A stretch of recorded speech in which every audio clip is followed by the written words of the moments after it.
पत्रिका निकली थी ग्रंथ में, गुरु के बिना मुक्ति। स्वामी जी ने जो कहा उसके अंतर की बात समझ। स्वामी जी ने के पास इतनी शिकायतें पहुंची, रोना धोना और बड़ा विचित्र कोटि का। उस समय जिनके प्रति शिकायत हुई थी, तब स्वामी जी ने सभा में कहा था कि तुम जो सुन रहे हो, ये जगत गुरु श्री कृष्ण की वाणी सुन रहे हो, इसको मानो, इसी से तुम्हें परम पद मिल जाएगा। ऐसे बनाने की जरूरत नहीं है जहां ऐसी शिकायतें आ रही। स्वामी जी किस लक्ष्य को लेकर बोले थे? स्वामी जी किसी संप्रदायवाद को नहीं काटे, स्वामी जी किसी गुरु परंपरा को नहीं काटे। स्वामी जी के शब्द थे उस बनावटीपन के लिए, जो बनावटीपन से ठगा जा रहा है, लोगों के जो चित्तों की श्रद्धाओं का मर्दन किया जा रहा था। जब स्वामी जी के पास शिकायतें पहुंची, तब स्वामी जी ने वो बात कही कि ये जगत गुरु की वाणी है गीता जी, इसको सुनो, स्वीकार करो, जाओ, परम कल्याण ना हो जाए तो बताना, गुरु के बिना मुक्ति। गुरु बनाने की जरूरत नहीं, वचन सुनो, मानो और जाओ। कोई एक शब्द में उसको घसीटो मत इधर उधर, सीधे जिस प्रसंग से महापुरुष बोले उस बात को समझना। तो हमको ऐसे ग्रंथ नहीं पढ़ने, ऐसी किताबें, ऐसे शास्त्रों की व्याख्या, ऐसे किस्सा कहानियां, ऐसे दृश्य, ऐसे चित्र, ये सब ना देखे जो भजन में बहुत बाधक है। पांचवा, किसी भी बहाने से जिसमें महिलाएं नृत्य करती हो वो दृश्य न देखे। भले कीर्तन हो रहा है, भजे भजन हो रहा है, लेकिन जिसमें माताएं बहनें नृत्य कर रही, बैरागी को देखने की जरूरत नहीं है। फिर और नौटंकी तमाशा और सीरियल और वेब सीरीज इनकी तो जरूरत नहीं है, बिल्कुल नहीं। कि खाली समय है, हम बड़ा मोबाइल है स्मार्ट, चाहे जितने स्मार्ट बनो, माया से ज्यादा स्मार्ट नहीं हो। वैसी स्मार्ट गिरी में फंसा देगी तुम्हें, ये सारी स्मार्ट गिरी चली जाएगी। बहुत होश में। चेटक, नाटक, नाच, तमाशा, ये सब परमार्थ के लिए बहुत हानिकारक है। किसी बाहरी साधक से पूछा कि मोबाइल में आप, बोले बस गेम खेल लेते हैं। अरे यार, गेम खेलना है तो नाम का गेम खेलो, मंत्र का गेम खेलो, हाँ, वाणी जी का पूरा गेम खेलो। क्या शुरू करो उल्टा चतुरासी जी, आज वह देखिए तो प्यारी रंग भरी, छाण दे माननी मान मन धरी, वो नागरता की उल्टा गेम खेलो। अभी देखो आंसू आने लगेंगे तो ये गेम खेलोगे। अगला सूत्र प्रेम प्राप्ति के, अपनी निरख परख स्वयं करते हुए गुरुदेव से जांच करा ले।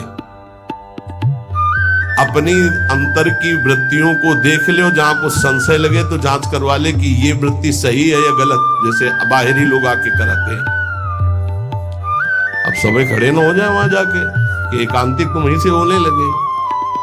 रोज सत्संग में यही तो जांच परख होती कि आप अपनी जांच कर लो।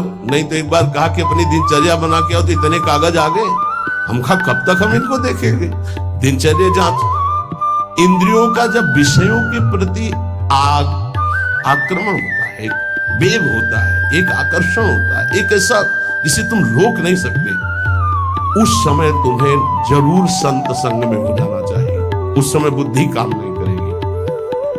और जिस समय तुम्हारा केवल बुरा चिंतन बन रहा है, ये उस समय की बात है कि आक्रमण हो चुका है, अब तुम बच नहीं सकते। अब इसको संत संग से मिटाओ तुरंत, तुम अकेले नहीं मिटा पाओगे। और अगला जो है वो कह रहे, जब तुम्हारा चिंतन गलत हो रहा तो नोच के फेंक दो, मिटा दो उस चिंतन को जो गंदा हो रहा है, नहीं तो आगे फिर वही दशा आ जाएगी। एकांत में इंद्रियां और मन साधक के ऊपर शासन करते हैं। उस समय साधक को अपनी इंद्रिय और मन की रखवाली करना है बस। इसलिए एकांत में भजन बहुत जरूरी है। 10वां, जैसे परीक्षार्थी परीक्षा की तैयारी करता है, ऐसे परमार्थी द्वंद्वों की तैयारी कर ले। मान अपमान, निंदा स्तुति, लाभ हानि, सुख दुख, ये आने वाले हैं, तुम्हें समान रहना है। तैयारी करो परीक्षा की। और ये परीक्षा जब होती तब आप समझ नहीं पाते कि आपकी परीक्षा हो रही है, और समझने नहीं दिया जाएगा परीक्षा हो रही है। कम से कम परीक्षा में तो बताया जाता है कि कल से पेपर शुरू है, सावधान, तैयारी कर लियो। अपने यहां परीक्षा बताई ही नहीं जाती, बाहर निकले से शुरू हो गई परीक्षा। अब तुम्हारे दिमाग में नहीं कि परीक्षा है तो तुम उससे लड़ पड़े, फेल हो गए, नंबर कट गए। बिल्कुल हर समय कभी भी कहीं भी परीक्षा हो रही। ये बहुत बड़े महापुरुष हैं, कह रहे हैं कि जैसे परीक्षार्थी को अपनी परीक्षा की तैयारी करनी होती है, ऐसे परमार्थी को अपनी परीक्षा की तैयारी करनी। क्या? स्तुति, निंदा, मान, अपमान, लाभ, हानि, शत्रुता, मित्र, ये द्वंद आएंगे, आपको उत्तर देना इनका, तभी आपकी द्वंद्वातीत अवस्था आएगी। तैयार रहो, रोने की जरूरत नहीं, उसने हमको ऐसा कह दिया, उसने ऐसा किया, उसने। तैयार रहो, परीक्षा हो रही। पर उस समय याद नहीं रहता कि परीक्षा हो रही, और जिसको याद रहता है बच के निकल जाता है। बड़े बड़े महापुरुषों को ये परीक्षा देनी पड़ती है, बड़े बड़े महापुरुषों को, ये मत समझो। हाँ, ये द्वंद आएंगे, आपको इनकी परीक्षा देनी, परमार्थी हो। और 11वां, इतना भजन कर लो कि तुम्हारे हृदय में मौत का डर खत्म हो जाए, मृत्यु का डर खत्म हो जाए। दो प्रकार का डर होता है, एक विचार डर होता है और एक होता है सहज डर। सहज डर सबको होता है। सहज डर जैसे अपने लोग सत्संग में एकदम कोई चीख दे, एकदम ऐसे हो, इसे सहज डर कहते हैं। ये बड़े बड़े ज्ञानियों को, जीवन मुक्तों को भी होता है, पक्का होता है। जैसे अभी कोई कीक एकदम निकले तो एकदम ऐसे हो जाएगा, अरे सुरक्षित हो, कोई ऐसा नहीं। पर ये सहज डर है। और एक होता है विचार डर। भक्तों में, ज्ञानी महापुरुषों में विचार डर नहीं होता। यही बात जो यहां लिखी है, एक बार स्वामी मग्नानंद सरस्वती जी शैनपुर में बट वृक्ष के नीचे कर रहे थे, तो एक विरक्त महात्मा आए थे, ज्ञानी। उनका, स्वामी जी सहज डर कैसे हो सकता है? जब सहज स्वरूप में रहता है ज्ञानी, देह भाव में रहता है, तो सहज डर कैसे हो सकता है? हम आपकी बात नहीं मानते। विचार डर तो होता ही नहीं, लेकिन सहज डर भी नहीं होता। कोई संसारी आदमी वो देह भाव से ऊपर उठे। महात्मा को चौकी लगाओ, वो बड़े सिद्ध पुरुष थे, बड़े, देखो जो भगवत प्राप्त होते बड़े मस्त रहते हैं, बड़े मौजे, उनको किसी की परवाह नहीं होती। एक मस्ती, ऊंची चौकी में बैठा। तो उनका कह रहे, नहीं महाराज आप नीचे बैठे हैं, आप इतना सुंदर ज्ञान की बात कहे, आपको चौकी ना मिले, विराजो। बैठ गए चौकी। और उनको क्या पता कि सिद्ध महापुरुष लीला हो रही। तो जो इस शुरू के, तो जो गीद है या जैसे चील है, ये बड़े पक्षी होते हैं। तो एक चील ऐसे बैठा बरगद की सूखी डाल पे, वो खर खर खर ऐसे करती, जो ऐसे है वैसे हुए, चौकी के नीचे गिरे। चौकी ऐसे हुई, ऐसे गिरे। अरे भाई चौकी संभालो संभालो, बैठो बैठो। ये कौन सा डर था? बम तो नहीं गिरा है ना? अच्छा, डार गिर रही तो कोई बहुत बड़ी तो गिर नहीं हो, आप देहातीत महापुरुष, डर कौन सा था? हंस गई। उन्होंने कहा अच्छा अच्छा अच्छा अच्छा, अच्छे तो थे ही। उन्होंने कहा अच्छा अच्छा, परीक्षा हो गई। बोले इसे सहज डर कहते हैं, ये सबके ऊपर होता है। सहज डर सबको होता है, पक्का सहज डर। अचानक कोई आवाज हुई, सबको पता है, तो वो एकदम डर जाता है। वो डर नहीं है, वो सहज डर है। और एक है विचार डर। भक्त को विचार डर नहीं होता। तो कह रहे इतना भजन करो कि मृत्यु का डर खत्म हो जाए। खत्म हो गया मृत्यु का डर, मरने से जो डरने का भय है वो खत्म हो जाए, तब जानो कि अब हमारा थोड़ा भजन रंग लाया है। सबसे पहले मृत्यु का भय खत्म हो। देख लो, परख लगाओ मृत्यु का डर कैसे। अगर आज शाम तक डॉक्टर कहे कैंसर हो गया तो कैसा लगेगा। मृत्यु पर अगर विजय प्राप्त करनी है तो मृत्यु को याद रखना पड़ेगा। ये बात ध्यान रखो, जिसने मृत्यु को याद किया वो भगवान से चित्त जोड़ा, और जिसने भगवान से चित्त जोड़ा वो मृत्यु पर विजय प्राप्त कर लिया। मृत्यु ऐसी लग रही है, अब उसका उदाहरण तो कुछ है नहीं, पर ऐसे बता रहे जैसे ब्याह की तैयारी होती तो कैसा होता है।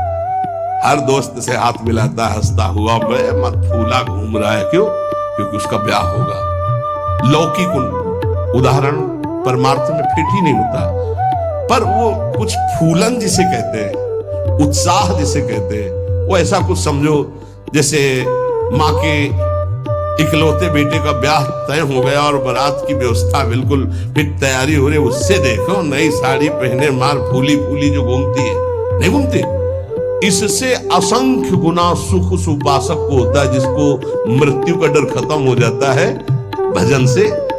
ये ऐसा कि जैसे कि कब वो दिन आएगा जब श्रृंगार करके हम अपनी प्रियाजू के पास होंगे और इस शरीर का व्यवहार खत्म प्रियाजू के पास। धन्य है वो घड़ी जिस दिन प्रियाजू की प्रगट समीपता सेवा की और प्रगट व्यवहार खत्म। इसका ऐसा आनंद होता है जैसे उस माँ को अपने बेटे के ब्याह में, उस बेटे को अपनी पत्नी के मिलन की चाह में जो सुख की एक फूलन होती है, वो तो एक प्राकृतिक है। इससे अनंत गुना फूलन उपासक के हृदय में होती इष्ट से मिलने की। मिले हुए भी अनमिल, अब वो जो मिलन होगा वो निरंतर का होगा।